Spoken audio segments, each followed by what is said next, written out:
This is the week for Thanksgiving. I think all of us here know that we are thankful to live in a region and a town and a space that is so pro-art and supportive of the arts. And Art Night Bristol Warren has been a feature of this environment for the last decade. And for about 6 years of that decade, Jen Lial has been our team photographer, has made Art Night come alive, not just in the moment, but thereafter. And we're delighted that she's part of our second year of our series called #Meet the Artist. So we're calling this #Meet the Artist 2.0, and Jen is our first artist to kick off the new season. And we have to big thanks to Rhode Island's State Council on the Arts for a specific grant to support this program. So, without going into more detail, we're so thrilled that it's Jen, because Jen is a photographer whose work, as you see here, it's so honest, it's authentic. She connects with her subject and makes them feel comfortable. So she's not only showing their physical beauty, but she's really bringing out the person, the soul inside that person, and tells stories through her portraiture. So we're so delighted to have you as our guest today, and we're very delighted to have all of you here. Thanks for coming. Thank you. Thank you. That is the first time I've ever been introduced as the artist, so 100 million thank yous for asking me to be here today and tonight, and thank you for coming to my home. Just to bring life back to this house and to be here for as long as we can. So here I am. I'm Jen Reynolds Lial officially. So it's Jen Lial Photography. Photography has been a part of my life forever. And when I say forever, I really mean like in my earliest memories. And I was born into a family that is very entrenched in both the arts, but also photography. This is my Uncle Chris. Uncle Chris was the first photographer I remember, and I became his subject very quickly. This was one of the first ones he took of me. So I remember what the camera was like, stuck in my face all the time, and it wasn't confusing, and it was an act of love. I knew he wanted to take my photograph. And he was the reason I became a photographer, because this was really the first photograph I really remember as being like the catalyst to say that this object, this machine, could actually produce something that was so heavy and raw with emotion. And it was a picture of my great-grandmother. This is Hazel. But this window shot, as you'll see, I've tried to recreate in my own work. I have a cousin who is a professional photographer as well. And then on the other side of my family is my Uncle Pete. And Uncle Pete is a Nikon photographer. So we're a Canon, he's Nikon, but we have great conversations about photography. And then the wall. The reason why I called taking a photograph an act of love. This is the outcome. This was a wall in my grandmother's house that ran the entire length of a hallway. When I decided to really pick up a camera myself, this was the reason why. What do I want to do now that I understand the power and the depth of the photographic history that my family has? Like, what do I want to do with it? Well, I really wanted to do my best to emulate like Dorothea Lange, like the honesty of her pictures, right? I really wanted to find like the intensity of like Annie Leibovitz. I wanted some drama, but I wanted it real and honest. And I wanted the rawness of Andrew Wyeth. It's real and it's cold, and like I wanted that feel. So that's what I look for in my pictures. The stillness and really the loneliness of Edward Hopper. Lonely, quiet, still. This is what I look for. Maybe the documentation of Sally Mann. I pick up their books all the time. You'll see I have tons of them. And I'm constantly looking to learn, to emulate, but to not copy. And really the irreverence, if you will, of Diane Arbus. Like, just something different. That's what I'm looking for. And then, real and honest. This is not a very becoming picture of the space you're in. But I take these pictures and I don't edit them out because I created this time capsule. And so I understand that art in general and the visual nature of this can, I hope, will slide people very quickly back into what a slice of our life was like, or your life if I'm photographing you. The 35 millimeter is one of my favorites, and it is because it's a wide angle. I'm a storyteller. I don't know what to do sometimes when I've cropped in so much that, I mean, there's a story there, right, in portraits, but I love a really good wide angle because there's just so much going on in the background that carries the story or a memory. And this, it's my grandmother's silverware drawer. It doesn't exist anymore, right? But the day she died, I walked through her house. There were so many family members there, and I walked through the house and I took pictures of the soap dish, the dial pump. I remember, she always used dial. But I've shown it to my brother, and he went, "Oh my gosh, I forgot about that." That's what I want to do. And I feel like there's an intent. Taking a picture, that it can be a very powerful thing, and I understand it, and I hope to use it in the way that lends some benefit years from now. The other thing I try to do in my work is to find those little things that you don't know are happening. In this particular case, I knew the subjects extremely well. So I knew that this was quite a moment between my brother, who is tearing up, and my grandmother. If I'm working with it happens all the time. I'm at weddings, right? And you're photographing things. I don't know those people, but if you know emotions, if you know what empathy is, you can pick them out. And so I'm always looking to document an emotion as much as I am like a gesture. Again, a moment of time that is gone.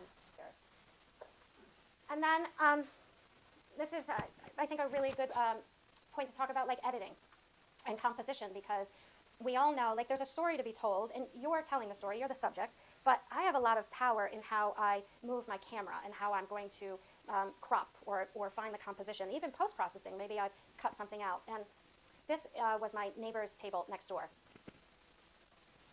And I think for my portrait work, one of the things that I try desperately to do every single time somebody sits in front of my camera, you'll notice I try to maintain color as is, because color is also memory. Why, as an artist, would I want to change that? Right. So some of the photographs you see today, they're very trendy, and the colors are really changed into filters, right? Things like just get really wonky. I believe color is historical, so I try to always maintain the color that there is. My edits, I look to make things as true as possible. And Eleanor with the guitar and that green hair. So I work as a photographer, photographing my family, my kids, but I'm also, hired to photograph people's weddings and my favorite bar mitzvahs. I love like that 13-year-old set. But these are the moments, again, like those emotional moments. This was her sister who flew in from France just in time so that she could be there to help her sister get, married. And this was the veil being affixed. Again, I could have, edited out some of this, but again, it was there. Why would I manipulate it that much? And again, being a wide-angle shooter, yes, it's just as important to see their reaction, but it's the sister who was off to the side, who I knew this was a really happy day for her. She was so excited. And this, again, not trying to edit out the story, but, the people around them that were really happy to be there. And this is at Rosecliff. You're at Rosecliff, and you're 13 years old, and you're on your phone. But you were. And the mother of the young man that I was photographing, she said, "Oh my gosh, this was one of my favorite pictures of the night." And I said, "It was. It's, that's Americana right there, right? That is what it is to be, that's what it is to be a kid." And this was another moment at a bar mitzvah that happened pre-ceremony. But the mother became so overwhelmed at what was about to happen and the intensity of the emotion of the celebration that she reached for her mom to grab her to hug her. I often say to my clients, you'll rarely see, Dr. Ritchie will appreciate this, you'll rarely see my cameras down at my waist. I wear a holster with two, and they're heavy all day long. But I always have one ready because these things happen, and I feel like you've asked me to be there. I don't want to miss that because there's no recreating that, nor would I want it. But that's what I'm looking for in my work. And then I think maybe the other reason why you're all here, and that is what I passionately call to myself, like the love letters to my daughters. Let me see if I can say it without crying. They are the light of my life. They are fun and fierce and compassionate and strong. And I knew having girls, I had an opportunity to help kind of create the types of people that they would become.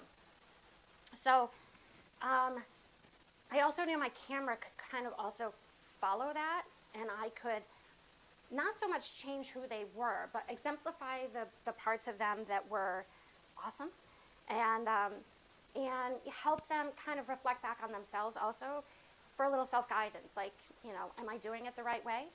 And they could kind of follow along in my pictures and see, test it out. If they weren't, they had plenty of time to fix it.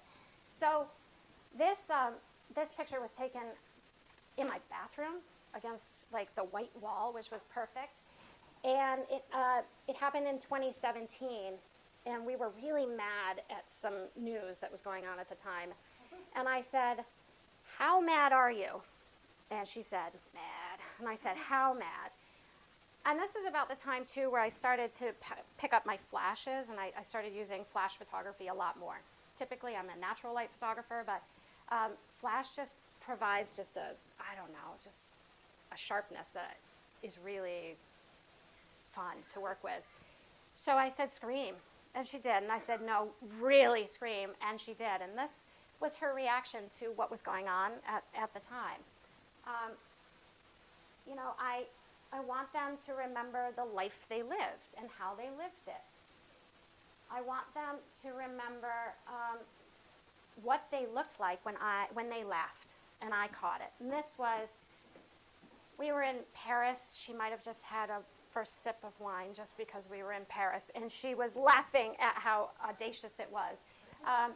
And that's what I captured. And no, it's hair dye, and I did a really bad job applying it, so this was my fault. But she's a kid who wants to be different, and I want her to feel comfortable in her skin with the choices she makes, so we cheer her on and applaud. So I said, "Let me help you put the hair dye in." I didn't realize it would go all over her. We have a tree outside of our door, and I can't tell you how many times people used to say to me when the kids were crawling up it, "That's so high."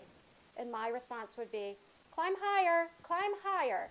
I wanted them to climb as high as they could. We tell them to climb.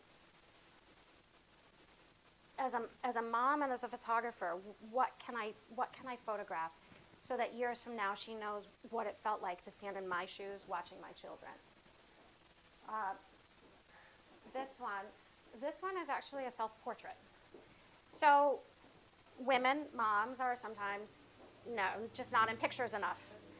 And as a photographer, they're really not, because you always have the camera. Those are my toes. Those are my favorite flip-flops.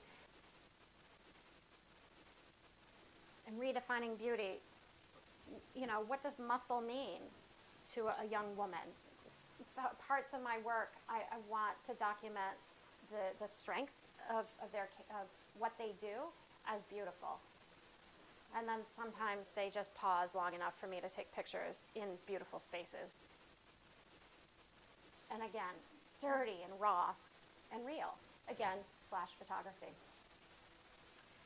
And this was the start of our quarantine portrait series. This was the first image I took right here. We didn't have masks. I think this was like March the 12th or the 13th when all of the news started coming down, and we didn't have masks, and I was like, what do we do? Parker had on this thing, and she pulled it up, and she said, I don't know, this. And I said, hold that. And I brought her over here. I usually have everything set up so that if the moment strikes, they just pop in. And so I grabbed this shot of her, and I said, that's it, not knowing that it was going to lead to 19 months of just fun in front of the camera, where I had them, I had them raiding my closet. I had them pulling things out. The closet was a mess when we were done, and it lasted for weeks. But we took, that's my grandmother's, tablecloth from Christmas. We kind of felt really locked in the house, and I thought it's an opportunity to really do something with it. So we just started playing, and somebody asked me at one point, did they like it? And I said, they really did. No, they wouldn't have been in front of my camera if they didn't. They really enjoyed this, and they would come up with ideas themselves. That's how we got to like the Vogue series. We went through this. I mean, the Post-it notes of things that we decided we were going to try to replicate. So this captured honestly, a lot of attention because people were bored and tired, and it was nice to open up Instagram and see something new. So we went to characters that mattered, historical characters from my childhood that helped me grow and find wings and learn to be the person I am, hopefully brave and adventurous. And Nancy Drew was this for me. Ella Parker is Bess, May is Nancy Drew. And then I started thinking about, if you will, like feminist issues, the idea of women in the arts, the image of women in the world. Like we started to kind of play around with that. And this is from the fountain in Central Park that I really, really love. And so we kind of recreated that. And then we looked at, this is May as the Winged Victory. And then Parker as Justice. And then, again, going back to just, who they are and how I can help them show the world or continue to help their personalities and character grow. Wonder Woman. What does it mean to be Wonder Woman? And I will tell you, when we started this session, May put on the gear, and she was just didn't know what to do with it. And so it took a little bit of prodding and some instruction, and she started to focus in. And she struck that pose. That's who I am. I mean, I came from a town saturated with it, from a family saturated with it, and I feel like it's a gift that I want to keep giving, both my family and to those around me. And I will say, photography for me has been probably the bravest thing I've ever done. It's I show up to things, and I can't manipulate it. It is what it is, and I'm going to photograph it. I'm going to do my best, and oftentimes, more often than not, I'm really happy with the outcome. But I think because that's the attitude I have, which is I'm just going to do my very best, because of that, it all works out. And this is where I end today. Oh, Linda. Yeah, what do you think is next? Good question. For her or for the world? Good question.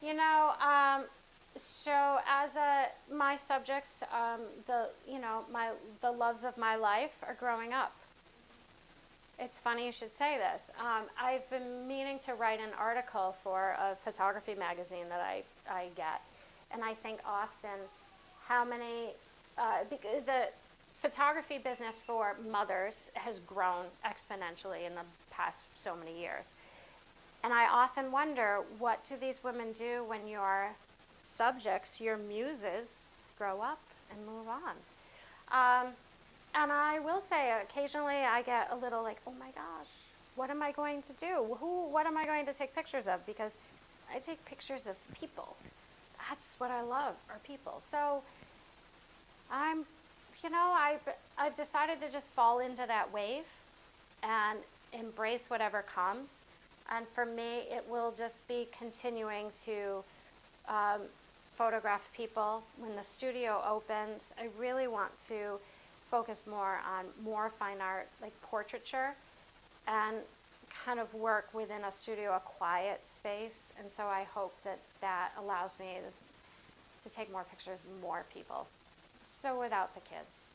And then just keep photographing them however they come back in. But thank you. That's been on my mind a lot lately. So I can't thank you all for coming. Thank you. Thank you. Thank you.